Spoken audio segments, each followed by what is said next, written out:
মশা জন্মাবে, মাছি জন্মাবে, দুর্গন্ধ হবে, পচবে, পলিউশন বাড়বে।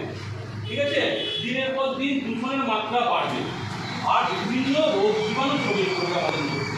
সুতরাং এই আবর্জনা স্তূপ যাতে না হয় পাড়ায় পাড়ায়, গ্রামে গ্রামে, সেই দিকে আমাদের নজর দিতে হবে।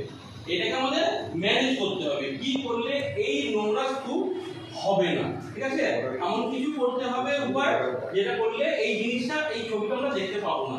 ঠিক আছে, তারপরে এইটা একটা আবর্জনা স্তূপ দেখানো হয়েছে, ক্যারি ব্যাগ, পলিথিন, এটা ওটা সেটা একদম বিচ্ছিরি হয়ে আছে সমাজের মধ্যে।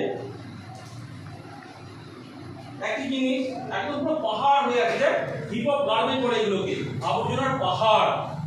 এটা মনে জায়গায় গেলে দেখতে পাবি, খাবার মাঠে দেখতে পাবি, কিন্তু এগুলো অনাকাঙ্ক্ষিত, অবাঞ্ছিত, এগুলো চলবে না করা। এই দেখ, এবার দেখ আমাদের দেখবি প্রত্যেক ক্লাসরুমের সামনে ডাস্টবিন আছে। ডাস্টবিন মূলত বাচ্চাদের জন্য দু রকম করা হয়, একটা হচ্ছে ওয়েট আর একটা হচ্ছে ড্রাই। ওয়েট আর ড্রাই মানে কি? ওয়েট মানে ভিজে ভিজে আমরা জানি, আর ড্রাই মানে শুকনো শুকনো। যে সমস্ত জিনিসগুলো শুকনো শুকনো সেগুলো আমরা গায়ে লেখা থাকে ইউজ মি, ঠিক আছে, ড্রাই ওয়েস্ট বিন, তাতে ফেলবো। চিপস খেলি, চিপসের প্যাকেট বা কিছু খেলি যেগুলো শুকনো, যেগুলো ভিজে ভিজে নয়, সেগুলো ড্রাইতে ফেলবো। আর যেগুলো ভিজে ভিজে খাবার সেগুলো কিন্তু আমরা এতে ফেলবো।